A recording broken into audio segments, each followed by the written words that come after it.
It's really humbling to stand here today in front of you all, and I just want to say thank you for allowing me to stand here and share with you today. My time at the Care Review has been a great experience. It's actually been a really empowering experience, and not without its challenges, but I've formed some lasting friendships and bonds that I know will last a lifetime. Peers and colleagues, younger people, older people, and professionals alike, all with lived experience working together for this better thing that we're all striving for. It hasn't been easy, but one thing that I think that really keeps me going is the trust that we are going to make things better. Many of the young people that we work with and that are in this room today have already suffered a lifetime of trauma, and we can't add to that by re-traumatising them with the systems and the processes that we have in place in this thing that we call our care system. There's a real appetite for change in Scotland at the moment, and we have the opportunity to make a really lasting impact with the review. We need to reach as far and wide as we can and into the farthest and the hardest edges of care, keeping in mind those people who maybe not be engaged and may not be involved in this process. Every single person who's input, given their time and shared their story, I just want to say it's an absolute pleasure to have worked alongside you, but you must realise the magnitude of what you have done as well. Change is coming in Scotland, real change, and the creation of things like our Hearings, Our Voices, which I had the privilege of attending this week in Parliament, and the review are fine examples of that change happening in Scotland.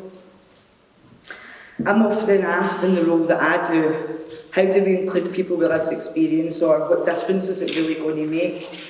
And very often my answer to that question is, well, look at the review and look at the difference that that's making.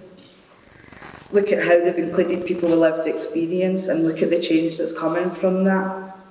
You shouldn't ever underestimate the power of giving people a voice, and you should also be prepared of what comes with giving people that voice. This leads me on nicely to my finishing bit. I told you it was short and sweet and to the point. I was asked to put together some words on what my own hopes were for the future. And in my opinion, this is the future. This room is the future. Every single person who's given a slice of themselves to this review is the future, and this way of doing things is the future, in my opinion.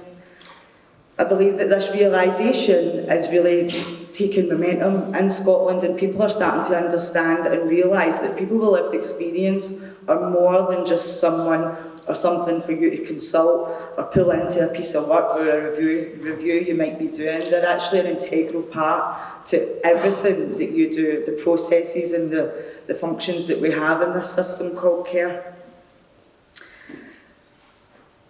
We don't, I think, celebrate enough lived experience in a positive light, and actually that's one thing that I've seen through being involved in the review is people with lived experience from all different walks of life coming together and being joined by a vested interest, the same interest. But what has come out of that for me is just the pure raw talent and skills that we have, a totally undeveloped workforce of people who actually have many of the answers to the problems that we are trying to tackle and that we face every day in the system. The last thing I want to say is that this way of doing things is the future, and I'm really proud to be standing here and speaking these words to you today. I look forward to working alongside every single last one of you, because there's a hell of a lot of work coming our way. Thank you very much for listening. It's been an absolute privilege.